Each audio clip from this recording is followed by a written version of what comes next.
뵙게 되어 반갑습니다. 과학강사 차연입니다.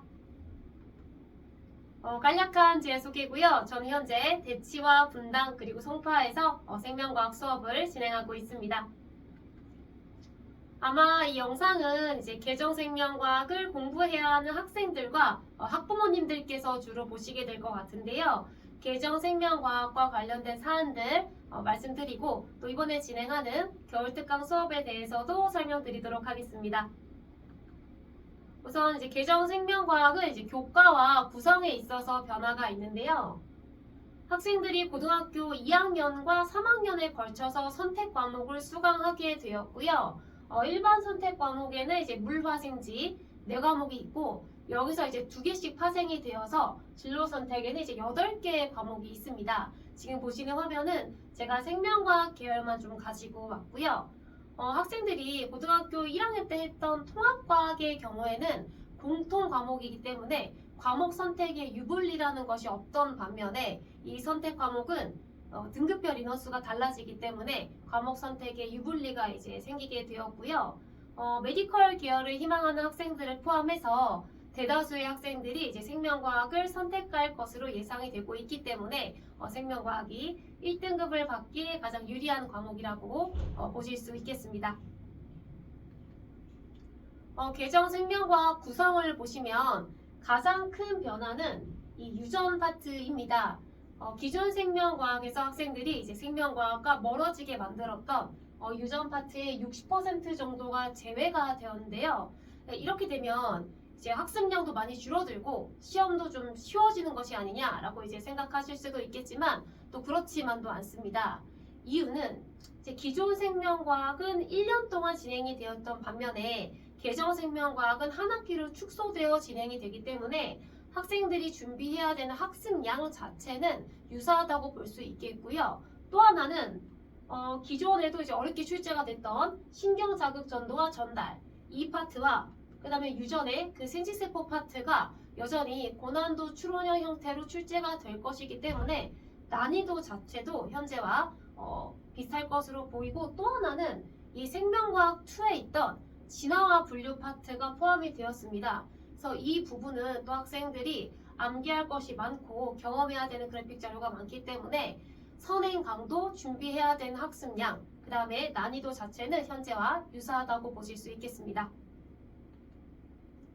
제가 학교별 교육 과정을 좀 케이스별로 갖고 왔는데요. 대부분의 학교가 고등학교 2학년 1학기 때는 일반 선택인 이제 생명과학을 진행을 하고 2학기 때 진로 선택 세포와 물질 대사를 진행을 하고요. 몇몇의 학교는 오히려 이제 1학기 때 세포와 물질 대사를 진행하고 2학기 때 생명과학을 진행하는 학교도 있습니다. 또는 2학년 때 생명과학을 하고 3학년 때 이제 세포와 물질 대사를 진행하는 학교도 있기 때문에 각 학교의 커리큘럼에 맞게 학습 계획을 세우실 것을 이제 추천드립니다. 제가 이제 학생들이 1학기 동안 경험하게 될 혹은 이제 한 학기 동안 경험하게 될 그 계정생명과학 내신의 흐름을 좀 말씀드리고자 합니다.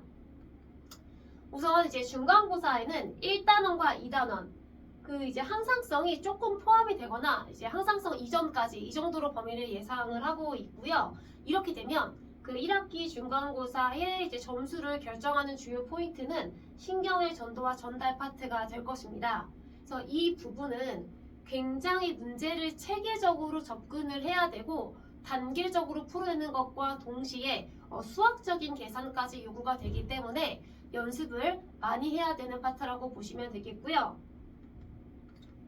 기말고사는 이제 방어작용과 항상성을 포함해서 이제 유전 파트가 이제 들어갑니다. 이 유전이 조금이라도 포함되는 순간 시험 난이도는 올라가고 등급컷은 내려가는 좀 어려운 시험이라고 보시면 되겠고요. 또 하나는 이제 앞서 말씀드렸듯이 생명과학 2에 있던 진화와 분류 파트가 기말고사에 포함이 될 것입니다.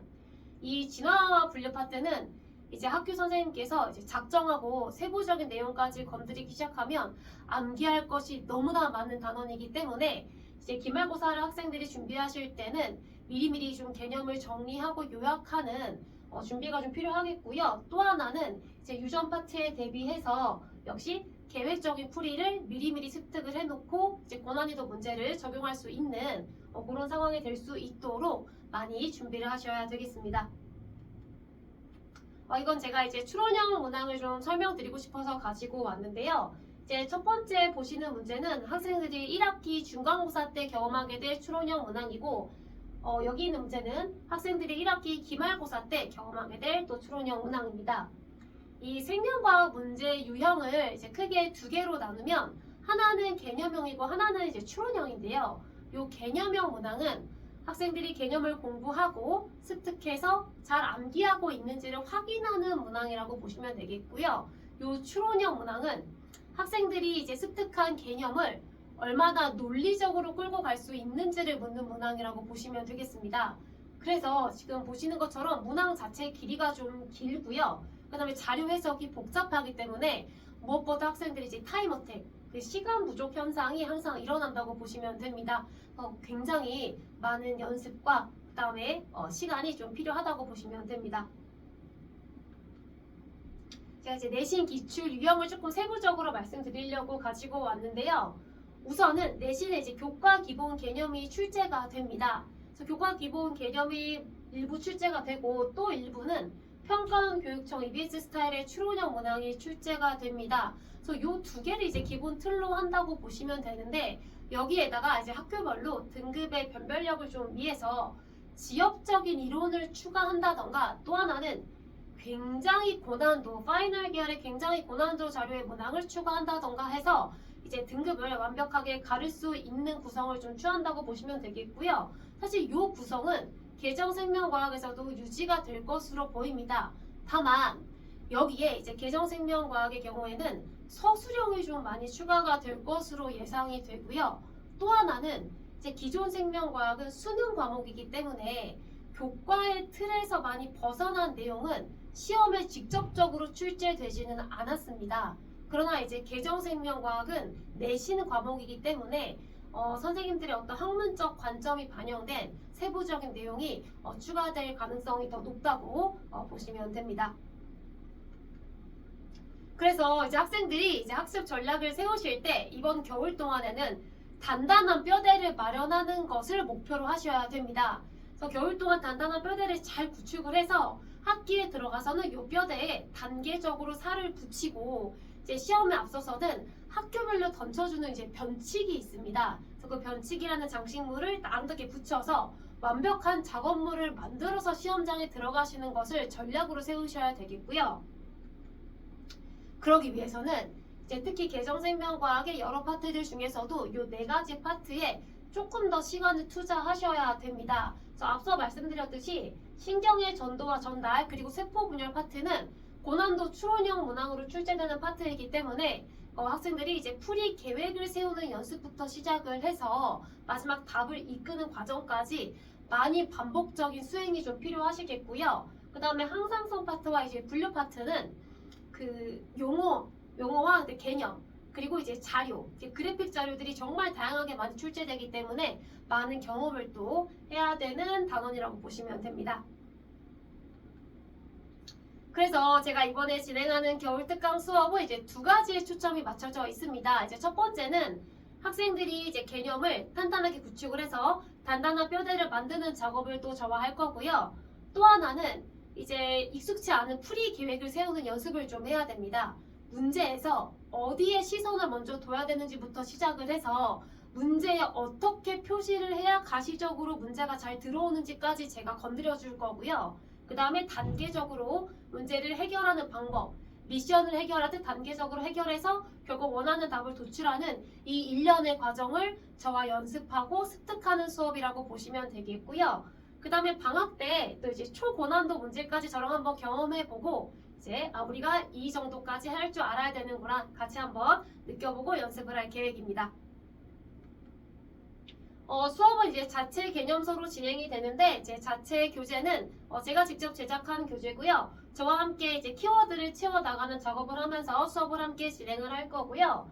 그 다음에 이제 매주 공통 워크북이 나갑니다. 그래서 공통 워크북은 이제 학생들이 풀어서 제출을 하고, 그리고 이제 테스트도 제출하고 해서 이제 저와 조교팀이 학생들이 제출한 공통 워크북과 테스트를 펼쳐놓고 어떤 문제를 주로 틀리는지, 맞았어도 어떻게 풀었는지 이런 걸 좀 데이터로 다 정리를 좀 해놓습니다. 그래서 학생들마다 약한 부분, 보완이 필요한 부분에 따라서 이제 개별 추가 자료가 따로 만들어지기 때문에 이 개별 추가 자료는 학생들마다 다 다른 자료를 받게 되겠고요. 보통 이 자료는 저와 클리닉 때 같이 좀 해결을 한다고 보시면 됩니다. 저희 이제 학생들 1년 동안 진행한 컨텐츠고요. 이제 수업 복습 영상은 기본적으로 제공이 되는데 그거 말고도 이제 제가 손글씨 풀이 영상을 좀 줍니다.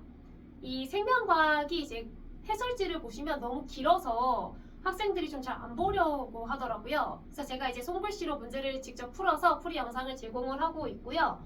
또 하나는 이제 학생들이 복습을 하고 싶은데 복습 영상이 너무 길어서 이제 보고 싶지 않다. 이렇게 얘기를 해서 제가 이제 그렇다면 요약 영상을 만들어 주겠다 해서 수업 요약 영상을 또 제공을 하고 있습니다. 그래서 학생들이 이제 요약 영상을 한번 보고 또 이제 복습을 할 수 있게끔 효율적인 수업을 좀 만들어 나가고 있고요. 그렇다면 그 많은 생명과학 수업 중에 왜 제 수업이어야 되는지 또 설명을 드려야 될 것 같아서 가지고 왔는데요. 일단 제 수업에 대한 공통적인 평가는 이제 못 들어본 학생은 있어도 이제 한 번 듣는 학생은 없다. 이제 엄청난 맛집이란 뜻이죠. 실제로 제 수업은 학생들이 1년 커리큘럼을 처음에 이제 들어오면 끝까지 다 따라가는 경우가 거의 대부분이라고 보시면 되겠는데요. 이제 그렇게 되는 이유는 우선은 이제 저는 생명과학 전공자입니다. 제가 학생들한테 절대 하지 않는 것 중에 하나가 학생들이 저한테 이제 무슨 질문을 했었을 때 그런 건 시험에 안 나오니까 안 해도 돼 하고 이제 답변을 하지 않는, 전 이런 건 절대 하지 않습니다. 그래서 학생의 질문이 이제 교과적인 개념과 조금 멀지라도 교과적 개념과 연결 지을 수 있는 답변을 준비해서 제시를 하고 있고요. 또 하나는 이제 학생들이 저한테 이제 정리본, 정리핑 뭐 이런 얘기를 하는데 저는 굉장히 정돈된 풀이를 추구합니다. 그래서 앞서 말씀드렸듯이 이제 문제에 어디서부터 시선을 둬야 되는지, 조건을 어떻게 체크해야 되는지, 그걸 단계별로 어떻게 이용을 해야 되는지 이걸 차곡차곡 정리해 나가기 때문에 학생들이 이제 풀이를 체화하고 알고리즘을 습득하기에 가장 좋은 수업이라고 보시면 되겠고요. 그리고 이제 제가 가장 많이 신경 쓰는 것 중에 하나가 이제 적극적인 질문 유도입니다. 저는 학생들이 개념을 어떻게 인지하고 있는지 질문을 통해 드러난다고 이제 생각을 하고 있기 때문에 학생들과 굉장히 많은 커뮤니케이션을 하고 있고 그거에 따라서 이제 취약점을 발견을 하고 또 수정과 보완할 부분을 정리를 해서 우리가 정리 찾아가고 있고요. 그러다 보니까 이제 좋은 결과가 나와서 지금 이게 이제 저한테 좀 감사한 피드백을 좀 보내주신 건데 제가 이제 여기 학부모님들이 보내주신 피드백도 있고 그 다음에 또 학생들이 또 이렇게 보내준 피드백도 있어서 굉장히 또 감사한 마음으로 임하고 있습니다.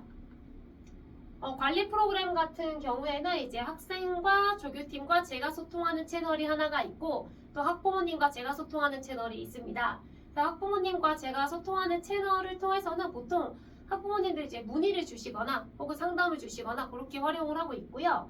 학생들 같은 경우에는 이제 공지를 안내받거나 혹은 이제 모르는 문제에 대해서 질문을 하거나 뭐 이런 식으로 활용을 하고 있다고 보시면 되겠고요.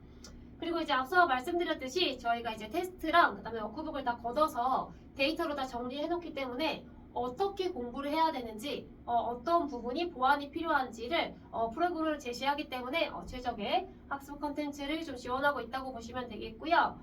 클리닉 같은 경우에는 수업 전후에 보통 진행이 되는데 학생들이 좀 참여가 어려울 경우에는 비대면으로 저와 좀 스케줄을 맞춰서 조율하고 있습니다. 제가 이제 준비한 내용은 여기까지고요.